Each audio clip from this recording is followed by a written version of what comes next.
If you've ever dreamt of opening a coffee shop but feel overwhelmed by the process, you're at the right place. Today I'm going to walk you through the entire process, drawing from my own experience in this business. And I'm also going to be linking down below the video of me starting my own coffee shop so you can have an idea of how I did it myself. My name is Reetu, and on this channel I create content on both online and brick-and-mortar businesses, including franchises. I also document every step of my journey, starting new businesses, managing them, and sharing what I've learned along the way. I'm actually filming today directly from my reception hall, and I documented the entire journey of opening an event venue. It's going to be linked down below. My goal is to inspire you and guide you in launching your dream business. I really believe the only two ways to make money and to keep the majority of it is by either owning a business and or investing your money. But everything is not about money. The real key to happiness is having control over your schedule and your life. You want to live a fulfilled life, and you can only really do that if you have time to do what you really want to do. That freedom allows you to live a truly fulfilled life, spending time on what you genuinely want to do. Whether that means spending more time with your family, traveling the world, or simply having the peace of mind that comes from not having to clock in at a job that you don't love. Over the years, I've built and owned several businesses, each with its own set of challenges and rewards, and now I want to share that knowledge with you. I have a business mentorship program linked down below that you can check out. I cover everything you need to start one, and of course, you can ask me questions directly. So let's dive into today's topic, how to start a coffee shop for beginners. So there's a million different types of cafes out there. There's cafe bistros where they have a menu including breakfast, lunch, and sometimes even dinner. It's often very casual. There's internet cafe. They provide access to the internet and usually only have coffee. There's espresso bar. They focus on high quality espresso drinks and may also offer pastries and small snacks. But today, let's focus on a traditional coffee shop, as I think it's the easiest coffee shop to open for beginners. The primary focus is on serving coffee with a variety of pastries and light snacks. This type of cafe is a great starting point for beginners because it doesn't require the complexities of the other types of cafes, and it's, in my opinion, the easiest one to start. I'm going to design with you the perfect coffee shop for beginners to help you get started, starting with the size of the space. A good size to aim for is between 800 and 1200 square feet. The reason for this is simple. The smaller the space, the easier it is to manage, especially for someone that's just starting out. With this size, you can comfortably run the shop with just 2 people, maybe 3 during rush hour, and maybe just 1 person during quiet times. Managing a smaller space means that you can focus on perfecting your service and product offerings.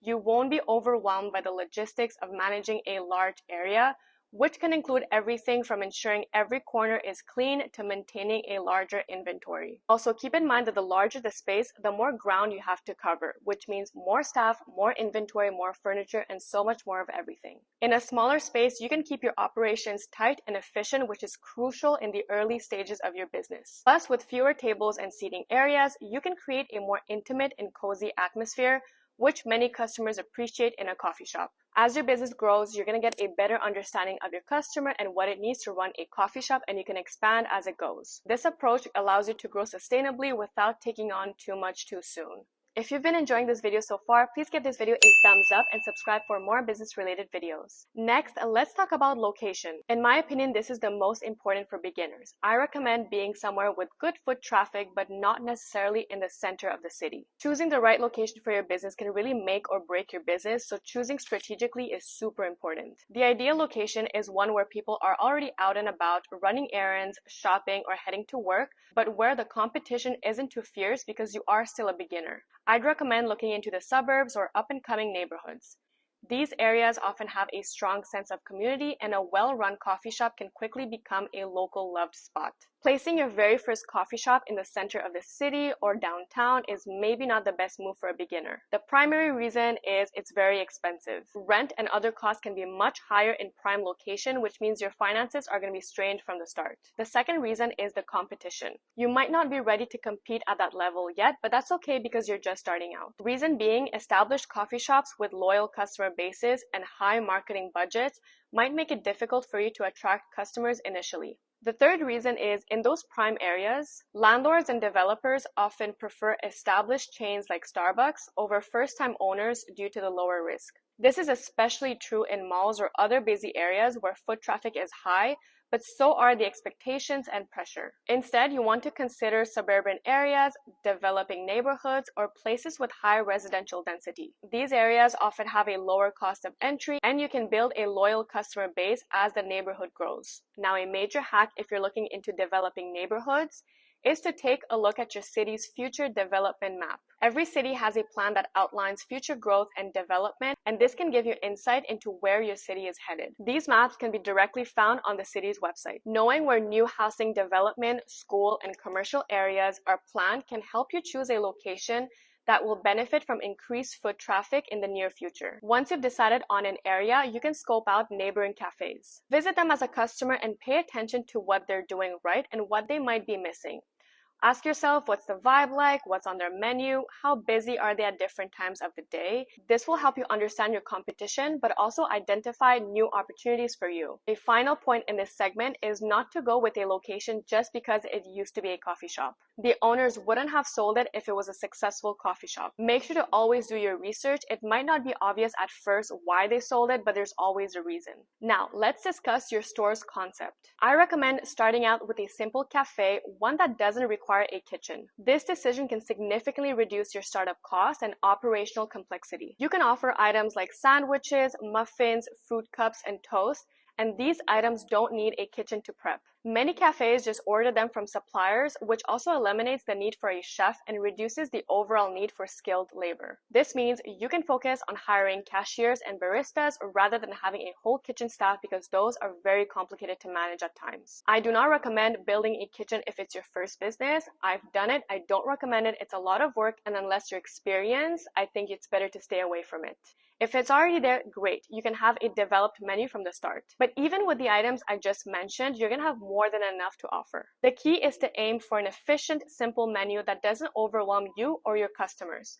For example, you might offer a small selection of high-quality pastries from a local bakery, alongside your coffee and espresso drinks. This keeps things manageable and also allows you to focus on what you can do best. A simple menu is easier to manage, and you can also easily focus on high quality ingredients. This can really attract good customers rather than having cheaper quality ingredients. As a new business, it's really important to focus on consistency rather than complicated menus and seasonal changes. You are not Starbucks, so you might not have the customer data yet to predict demand for seasonal products. That's why I recommend sticking with staples, and you can add your own twist to them. Now, the visual concept of your coffee shop totally depends on your style. You could go for a DIY interior, painting the walls, choosing interesting light fixtures, and perhaps adding some personal touches like artwork or plants. Paint can really go a long way in transforming a place, and it's one of the most cost-effective ways to make a big change. This is definitely the most affordable way to go. A simple, minimalistic cafe can look expensive,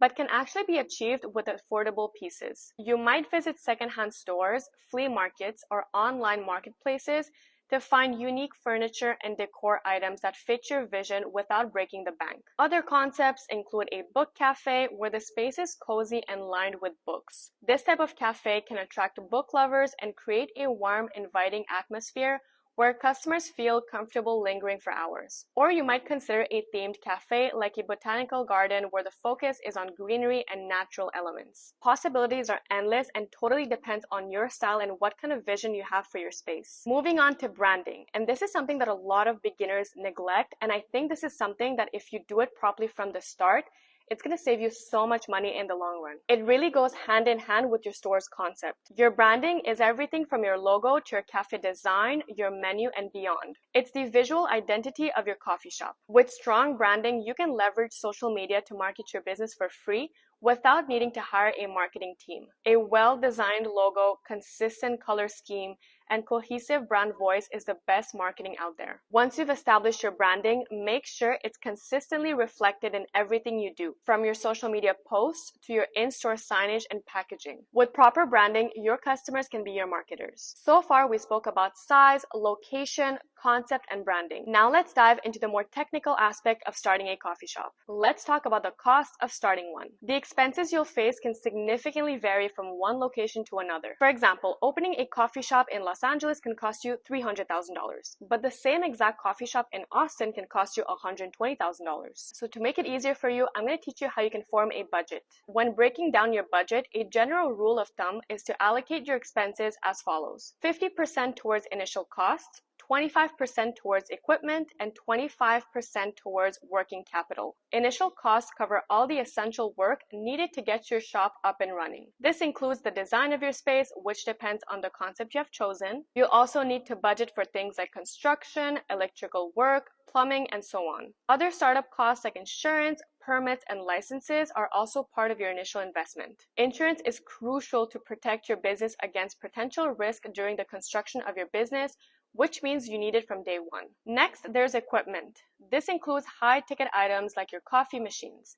Additionally, you'll need coolers, freezers, and ice machines to store your ingredients and keep everything fresh. While purchasing equipment outright is an option, leasing is often a smarter choice for your expensive items, especially since machines like freezers and ice machines are known for frequent breakdowns. Leasing can save you from the constant maintenance costs and give you flexibility as your business grows. Finally, you're going to have to think about working capital, which is what's going to save you in the first few months of your business. This should cover wages for your staff, ensuring you can pay them reliably as your business itself establishes. It's also wise to budget for 3 months of payables so you have a buffer to cover any early operational costs. Don't forget about security deposits for both your landlord and utilities. It's really important to break down your budgets in 3, that way you have an idea of where your money is going. Now let's talk about the ongoing costs that you're going to experience while running the coffee shop. The 3 biggest expenses you're going to have to manage is the cost of goods, rent, and wages. These 3 things is what's going to affect your profitability, so understanding them is super important. Let's start with the cost of good, which accounts for about 35% of your costs. This includes everything from the coffee beans and milk to the pastries and other items you'll serve. Managing these costs effectively is key to managing your margins.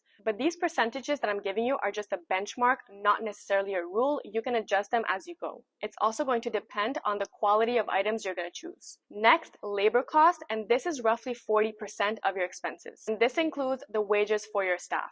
It's really important not to cut corners when you're hiring. Choosing cheap labor initially might seem a way to save money, but in the long run, it's going to cost you a lot more money. Inexperienced staff can result in poor service, mistakes, and even higher turnover, and all of this can drain your resources. For example, your manager might have a lot more to do because the other staff that you've hired for cheap labor might not be helping him out. It's better to have experienced staff rather than cheap labor. If you choose to take on the role of being a manager, you're going to save a lot of money, but be prepared for the extra workload and responsibilities that come with it. Your time is super valuable, and spreading yourself thin might not be the way to go. Finally, there's rent, which should take up about 15% of your expenses. This can really vary from one location to another, so choosing a good location that's directly aligned with the potential revenue is super important. And you will know about your revenue potential once you've figured out the rest of the steps. Now, again, the reason why we didn't reach 100% with the expenses is because these are a benchmark and not to be used directly as a rule. So be flexible and adjust them based on your situation. So in this video, we have designed the ideal coffee shop for a beginner,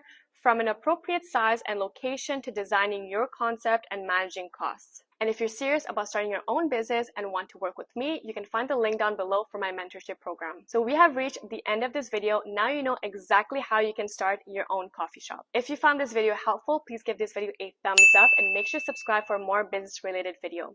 Thank you so much for your time, and I'll see you in my next one. Bye!